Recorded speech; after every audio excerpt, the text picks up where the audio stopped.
Saudara, 7 hari setelah penemuan jenazah aparatur sipil negara atau ASN Badan Pendapatan Daerah atau Bapenda Kota Semarang, korban pembunuhan yang ditemukan terbakar di Pantai Marina Semarang, polisi menyatakan sudah mendapatkan titik terang.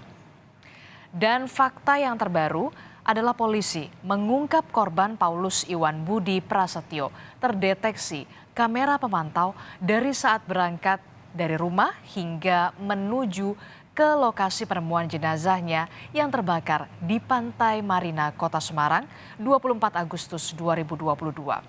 Yang pertama, saudara, berdasarkan keterangan istri korban, Iwan diketahui berangkat dari rumahnya di Kelurahan Pedalangan, Kecamatan Banyumanik, sekitar pukul 6:35 waktu Indonesia bagian Barat. Dan yang kedua, Iwan ini terpantau kamera pengawas CCTV pada pukul 6:45 melintas di SPBU Sumur Broto Tembalang. Sementara yang ketiga, pada pukul 7 pagi, CCTV di kawasan Gajah Mungkur kembali menangkap pergerakan Iwan yang melintas dengan mengendarai sepeda motor metiknya yang berwarna merah. Sementara yang keempat, saudara, CCTV lainnya menangkap visual pergerakan Iwan, yakni di depan kantor Dinas Pekerjaan Umum di Kota Semarang di Jalan Madukoro pada pukul 7:11. Dan yang terakhir, saudara, pada pukul 7:24, Iwan kemudian terakhir kalinya terlihat CCTV melintas di Marina, tidak jauh dari lokasi tempat jenazahnya ditemukan terbakar pada 8 September yang lalu.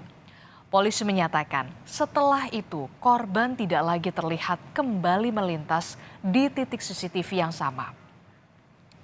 Sebelumnya, saudara, Polrestabes Semarang juga sudah melakukan analisis tempat kejadian perkara serta alur korban saat dilaporkan hilang untuk mengungkap kasus pembunuhan dan pembakaran Iwan yang menjadi saksi kasus korupsi hibah lahan tahun 2010 silam.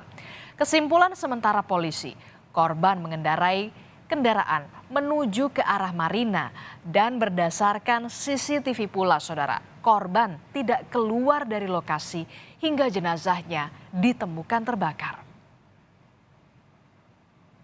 Jadi berangkat dari kantor rumah itu jam 6 lewat, terpantau dari TKP, sekitar TKP itu jam 7:24 ya.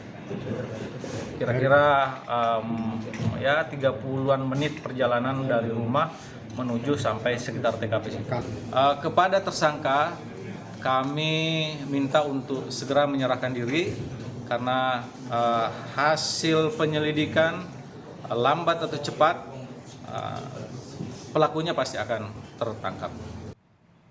Dan sebelumnya, saudara, polisi menemukan sejumlah barang bukti di tempat kejadian perkara. Selain jasad Iwan yang terbakar, barang bukti antara lain adalah plat motor dengan nomor polisi H9799RA, sepeda motor metik, ada juga label nama Iwan yang sudah terbakar sebagian. Ada juga yang ditemukan adalah ikat pinggang milik Iwan, telepon genggam, serta pisau yang gagangnya sudah hangus terbakar. Selain itu, saudara, berbekal temuan awal tubuh Iwan yang terbakar, polisi melakukan tes DNA untuk memastikan jenazah ini terbakar ditemukan memang benar-benar adalah jasad Iwan. Ada 5 sampel DNA yang kemudian dicocokkan, antara lain adalah tulang iga korban, tulang klavikula, sampel DNA dari 2 anak laki-laki korban, serta sampel DNA anak perempuan korban. Setelah dilakukan pencocokan selama 14 hari di Puslap For Mabes Polri pada Rabu malam, Polda Jawa Tengah mengumumkan hasil tes DNA jenazah yang terbakar di Pantai Marina Semarang identik dengan sosok Paulus Iwan Budi Prasetyo. Sampel ayah biologis dan sampel dari anak-anak yang sudah kita ambil, hasilnya adalah identik. Jadi dapat kita pastikan bahwa mayat yang ditemukan di Marina tersebut adalah saudara Iwan Budi. Belakangan polisi juga mengklaim sudah menemukan identitas para pelaku pembunuhan dan pembakaran ASN Paulus Iwan Budi Prasetyo. Ciri-ciri pelaku didapatkan polisi saat melakukan upaya penyelidikan dengan melakukan analisis barang bukti yang ditemukan di lokasi kejadian. Dengan sudah dikantonginya ciri-ciri pelaku, polisi meminta pelaku menyerahkan diri. Proses penyelidikan kepolisian, tim gabungan yang ada di Polrestabes dan Direktorat Kriminal Umum serta backup dari Bareskrim itu sudah mengerucut kepada pelaku. Maka pada kesempatan ini saya meminta para pelaku dengan baik-baik untuk menyerahkan diri.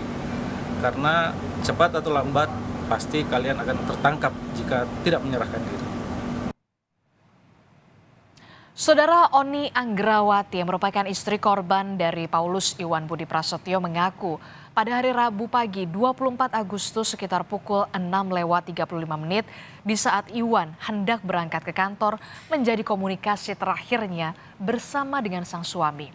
Setelah itu pada sore hari saat mengirim pesan singkat di WhatsApp, telepon genggam Iwan sudah tidak aktif. Oni pun sempat menanyakan suaminya apakah pulang terlambat karena lembur, tapi pengiriman pesan di WhatsApp hanya centang satu yang artinya tidak terkirim. Keesokan harinya hingga tanggal 27 Agustus, Oni mengirimkan pesan mulai menanyakan, "Papa di mana? Sehat-sehat ya, Pak? Kami menunggu Papa pulang." Pesan rindu, Mama kangen, hingga pesan suara dikirimkan, tapi semua itu sudah tidak direspon oleh Iwan. Kalau kejadian sampai seperti ini kita tidak ada firasat apapun. Seperti biasa lah, kayak rutinitas sehari-hari gitu aja. Nggak ada komunikasi karena HP sudah off. Sudah tidak ada komunikasi. Kalau saya lihat di WhatsApp-nya tuh online terakhir 7.30 sih. Oni sang istri pun sempat bercerita di program Aiman Kompas TV, saudara, bahwa dirinya mengetahui suaminya akan menjadi saksi ataupun mengklarifikasi sebuah kasus korupsi di lingkungan Pemkot Semarang tahun 2010. Oni menyebut di saat suaminya dinyatakan hilang pada 24 Agustus, keesokan harinya Polda Jawa Tengah akan kembali mengklarifikasi suaminya untuk kali kedua. Pemanggilan pertama, saya tahu Mei itu ya. Apa katanya Bu waktu itu? Kenapa? Ya, klarifikasi apa Pak? ya pokoknya cuma klarifikasi gitu aja. Panggilan kedua ini saya tidak tahu. Tahunya setelah hilang, ternyata tanggal 25 itu ada panggilan. Iya. Karena panggilan, surat panggilannya itu kan ke kantor. 25 Agustus, jadi pertama Mei, yang kedua Agustus ya Bu ya? Iya. Dan ini saudara yang paling menghebohkan, keesokan harinya setelah Iwan dikabarkan hilang, ternyata ia akan menjadi memberikan kesaksian kepada polisi terkait kasus dugaan korupsi penyalahgunaan aset di Badan Pengelolaan Keuangan Aset Daerah atau BPKAD Kota Semarang. Kasus ini saudara berkaitan dengan proses pembuatan sertifikasi tanah dengan alokasi dana sebesar 3 miliar rupiah dengan dana yang sudah terpakai sebesar 300 hingga 400 juta rupiah. Pernah dianggarkan kaitan dengan pensertifikatan hasil penyerahan PSU dari BSP. Nah, anggaran waktu itu kurang lebih 3 miliar, tetapi yang digunakan hanya kemudian untuk honor tim. Jadi angka 3 miliar tidak digunakan semua. Lah di mana letak korupsinya kan memang masih pendalaman dari teman-teman kepolisian. Kasus ini tentunya bukan sekedar kasus kriminal, tapi kejahatan luar biasa korupsi yang ditutup-tutupi oleh tindakan kriminal. Tentu hukum harus berbicara apa adanya, bahwa kejahatan ini wajar diganjar dengan hukuman yang berat. Semoga kinerja polisi bisa membuka teka-teki kasus yang semakin mendekati titik terang.